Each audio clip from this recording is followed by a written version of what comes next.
This Patreon exclusive episode of Blerded Out was brought to you by subscribers to the Inazuma Studios page on patreon.com. Thank you. Hey, what's going on, guys? Welcome back to another episode of Blerd It Out here on Patreon. Anybody who knows me knows that I am a huge fan of what's termed as the Filipino invasion of the 1970s in American comics. That period was just so fertile with, all of these artists coming from the Philippines and coming over to the United States and primarily working with publisher DC Comics on a lot of their anthology titles and genre titles, like their horror, westerns, war titles, and mystery titles. And it was just an unbridled period of creativity and just absolutely gorgeous artwork. And I'm such a huge fan of that whole period and of most of the artists that are inside of that were inside of that movement.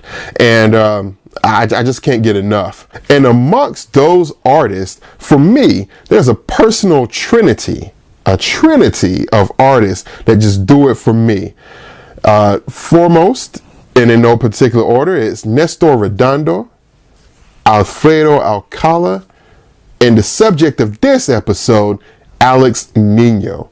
Now, Nino does it for me on so many levels. On one level, his art is just is extraordinary. He is one of the great unsung visionaries of comics. He's right up there with Mobius or a Richard Corbin and quite a few others. But it's a rarefied pantheon, someone who's able to just, once you look at their art, you're looking at it totally through their lens and getting a peek inside of their world.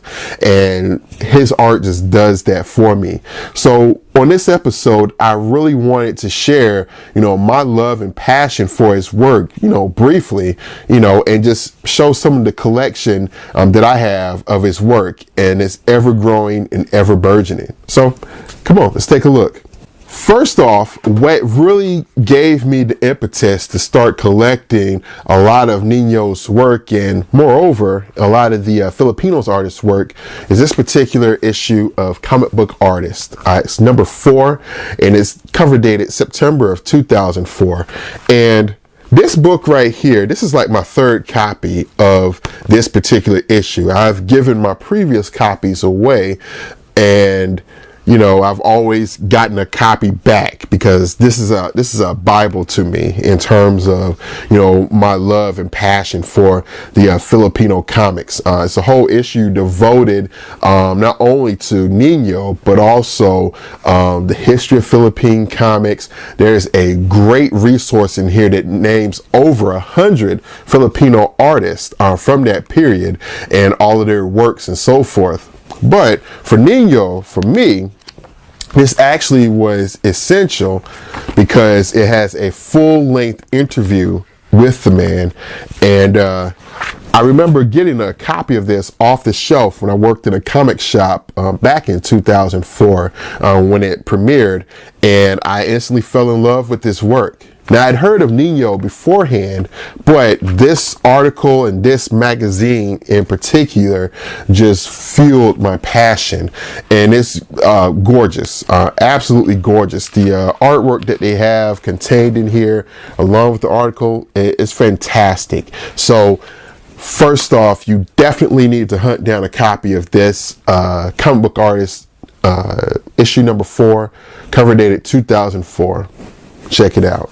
Also, at a convention a few years ago, I was able to get my hands on some actual Filipino comics, straight from the motherland, as it was, But yeah, these are original Filipino comics. I think one is cover dated April 1971, and Yeah, they're both April 1971. I never noticed that.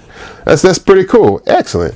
But the reason I got these are they have examples of not only Nino's work, but also the work of, countless others as well. Redondo, there's some Alcala in here. But as I related, I am focusing on Nino for this particular episode. And you can see inside of United Comics, here's some of Nino's work from the Philippines. And ostensibly, this is right before he came over here to start work. And I don't think he was actually over here. I think he may have still been in the Philippines when he started with DC. But this is some of his original comics work. And you have a slice of life comic that he was doing. Now, he's known more for his science fiction and fantasy stuff, but, this just shows right here that, he's doing all types of work. He can do slice of life. He can do really anything. And, what I love about it is like, check out this lettering here. Check out this, he did his own lettering in terms of the titles. I love this. I love this. This is so, rich and just thick and, it's so well crafted. You can feel the handicraft in it. And, that's what I really admire about that, But yeah, so that's my original Filipino comics with some of Nino's work. I have tear sheets of Nino's work. Once I started getting into, finding more about his actual comics work that he did here, once he started working with DC, I was ravenous. I'm still ravenous, just about getting a lot of that stuff. So what I've done over the years is I've actually bought old back issues. Yes. Actual back issues, and I've taken an X-Acto blade and just sliced and diced them and just cut out my own tear sheets for Alex Nino. And in these two packages, this is all Nino's work, all Nino comic strips.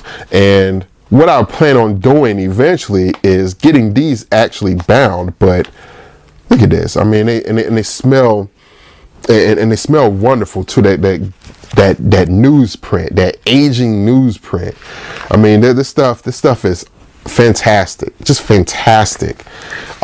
His stuff looks great in newsprint, as did a lot of these comics, Filipino artists.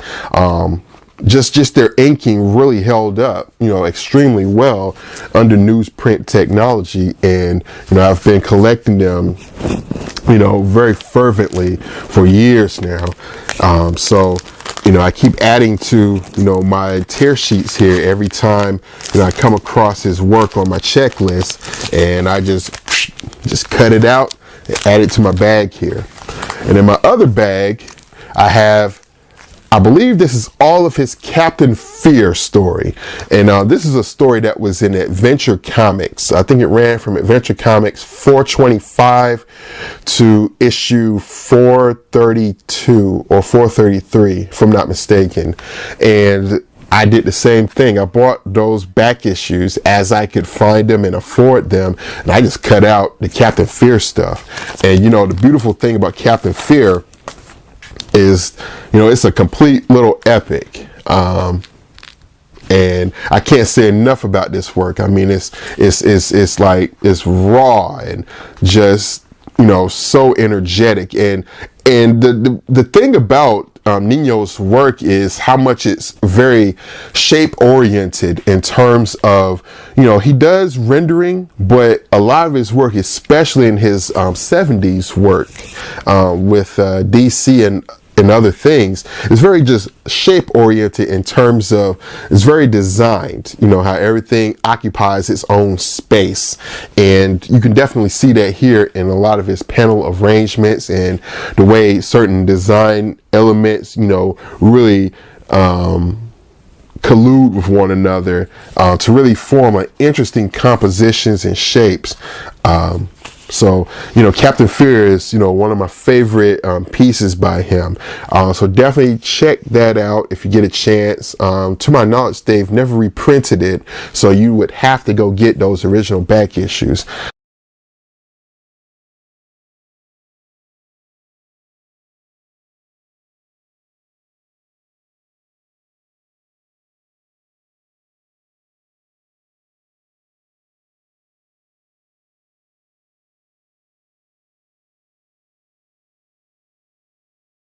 And the other cool thing is, well, I'm back here on my bookshelf. Here we go. And Witching Hour and Weird War Tales. These are a godsend. If you are definitely looking to get into any of the Filipino artists, including Nino, check these out. These are actually reprints, black and white reprints of a lot of that Filipino work from the 1970s. And I believe in here, there should be a couple of Nino stories. Like I mentioned, a lot of those Filipino artists did work on, the war anthologies for DC, as well as the mystery and horror anthologies. So, if you're looking for, really crisp black and white examples of Nino's work from this time, you may want to check out these DC Showcase Presents phone books. There are several volumes. I have more back here. And I'm hoping to get the rest at a convention soon. And these are just wonderful. So definitely check these out as well if you get a chance, if you want crisp examples of Nino's work in black and white. And next we move right along to Warren Comics. And Warren was a publisher in the early to late 70s that really had quite a foothold on black and white magazines. And this is one of the magazines that Nino was doing work for with Warren. It's 1984. And he also had a subsequent edition called 1994. Now keep in mind, these books were actually published in 1978. So, it's one of those things where, they call it 1984. I guess to give it more credence or whatnot, in terms of just sounding futuristic. But Neo had work in these, as well as Creepy and Eerie, and a couple of other books, magazines rather, for Warren. And, the stuff that he was doing for Warren is obviously in black and white. So you're getting, this really neat stuff, like these interesting panel compositions. Here's a whole story that he did in 1984, issue 4. And it's all sideways, or landscape rather, I should say. And just cool stuff. Just cool stuff. Just stuff that you never really did see a lot of. And this is the first issue of 1984, and he had a story in here as well. And once again, really utilizing this landscape format, which I just think is very interesting. Look at the detail on this surgeon room here and all the surgeons and everything. Look at that. So it's just beautiful stuff. Just so expressive. And he's using what is referred to as, I've heard it, there's a duo tint and duo tone. It's a type of board that you have a certain chemical that is included with it that you had to purchase. They no longer make this type of board, but you would apply the liquid, the solution to this board, and you would get these patterns to show up, and you can use that to indicate shading and all types of stuff. And this is stuff that was for newsprint technology, and I love it. I love it. And it's one of the rare examples I'd actually seen Nino actually use, some type of pattern or print, in his work. So that's really cool. Now he's done like several little projects, smaller projects for publishers. Just briefly here, I have a few books called Young Master that he did for, I believe this is NCG. This is New Comics Group. It was a story called Young Master that he did. This one here, Demon Blade, is pretty cool. it's him using markers. Now, this is before like markers and wash really came into vogue in comics. This is dated, I believe, 1989. And, he's up here using, some type of wash or markers here, So he's already, seeing into the future as far as comics and everything. It's cool. It's real cool. And he also did, this is later, much later, in the 2000s, he did a series called Dead Ahead. First it was for Image, and then I believe the first 2 issues came out, but that 3rd issue did not come out, if I'm not mistaken. I'm sure someone will correct me. But all 3 issues were finally collected in a paperback through Acme Inc. And this is some of Nino's like really just coolest work. I mean, look at that. Look at like just how shape oriented it is, and how just it's not detailed just for detail's sake, and it's so expressive. I mean, it's really cool, and it's a very just creepy story, but so energetic. I love it. I love it. It's awesome. So definitely check that out. And lastly, I wanted to show off what I consider one of my pride and joys. I was so happy when I got a copy of this. It's so cool. Nino came out with a book, an art book, a couple of years ago called Art Quest, the Art Quest of Alex Nino. And I knew I had to have it.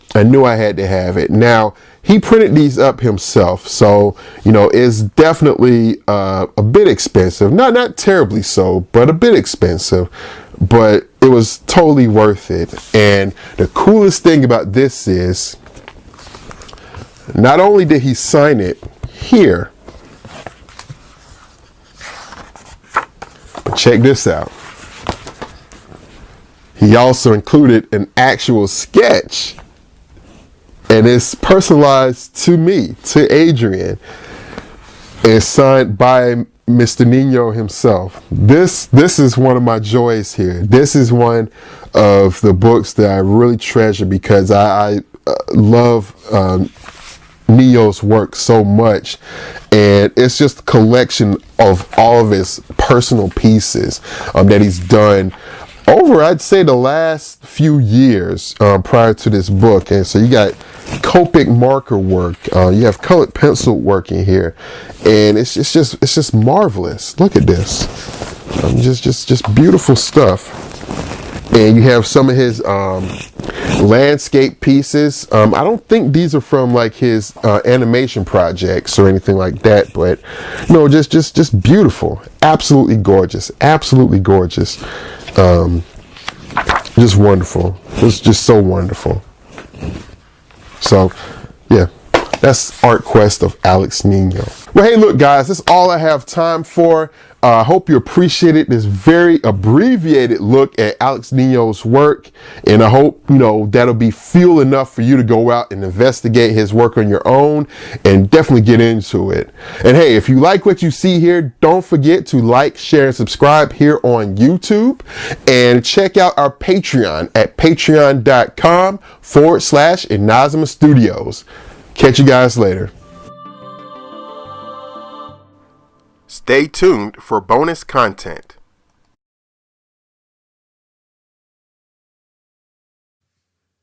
Hey everybody, welcome to the bonus section of the Alex Nino episode here on Patreon.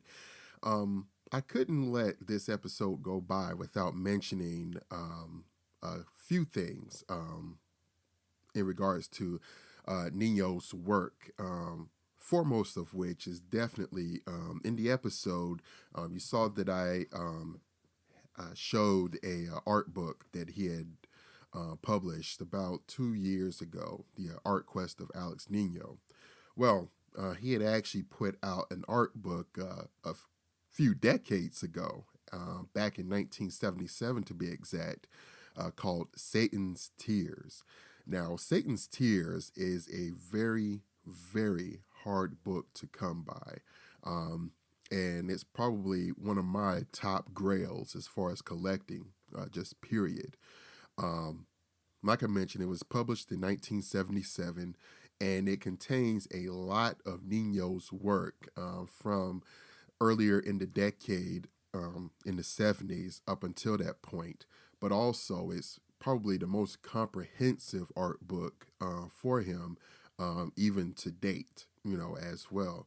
And it's just so hard to come by, and it's prohibitively priced. I think you can't get a copy for anywhere under $500 or $600. So it's a tough book to get a hold of, just in terms of price. And I think it's limited as well. Now, that being said, I actually was able to come across somewhere, and don't ask me how, because I can't even remember if I got it from a site or how did I get a hold of it, but I have been able to get a complete scan of Satan's Tears. And I have that saved, three different ways, in my hard drives and so forth, because I definitely don't want to lose it. So what I wanted to do for this particular video was to just, throw in a few scans from the scans that I have of Satan's Tears, and just let you guys take a look. And then also, Nino came out with a couple of portfolio print sets. And portfolios were very big back in the late 70s and maybe the early 80s, the very early 80s, in terms of comic fans and fantasy art, definitely around that time. You had a lot of artists doing these type of portfolio print sets, and you could order them via mail from various companies that were producing these for the artist. And so Nino, being a very popular artist at the time, came out with a couple of these portfolio sets himself. One of which is the Fantastic Worlds of Alex Nino.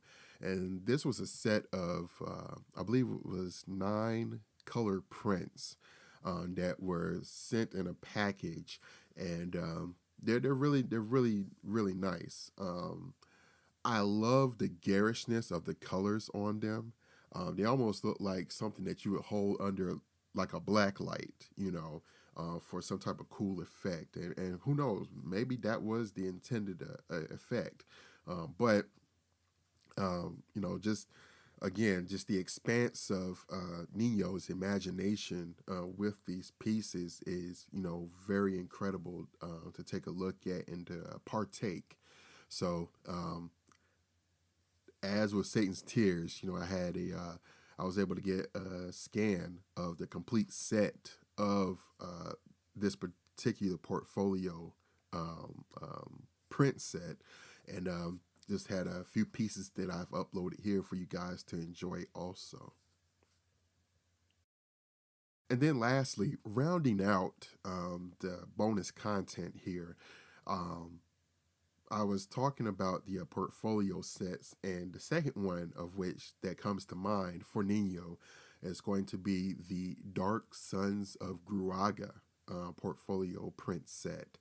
And this was a set of about, I believe, 12 or 13 um, black and white prints. And Gruaga is his own creation, Nino's own creation. Um, that he had actually come up with. When I first came across it, I thought it was like a folk tale or something. Before I actually read in my copy of Satan's Tears that I had, and did some other research that Gruaga was actually Nino's own creation, and that kind of begs the question, that I've always wondered is, with someone who has just the imagination and vision visually, that Nino, you know, has, to conjure these incredible images and so forth. You have to wonder, like, why he never took the opportunity to, really get his stuff out there in terms of his own original stories, because you would figure that as compelling as his images are, he probably has some stories, inside him for these various characters that I'm sure that he's wanted to tell. And I've read in a couple of interviews with Nino that, he says that he's had, certain stories, but he feels more at home just drawing and making illustrations rather than the actual writing and storytelling. And I guess that's fair enough, but I think it's a great, it's a not a shame. I wouldn't say that, but I would say just you know, perhaps a missed opportunity, for Nino in terms of getting these stories out to just people at large, fandom at large, but to each his own. And I'm just glad that he's still around and doing work. Lastly, really, my last point is I'm recording this on May 2nd. His birthday was actually yesterday on May 1st. He's a May baby. He was born in 1940. So he's actually still around and kicking, So here he is, over 70 now. If I'm doing my quick math, that would make him about 78 or 79, if I'm not mistaken. So he's still here, even in advanced stage, still doing it and putting it down. Um, so hats off to Mr. Nino. And hey, guys, I really appreciate you um, taking the time to support the page here on Patreon. And I hope you enjoyed this bonus content. I know it rambled a little bit, but I figured I'd throw in a little extra for you guys as well. Take care.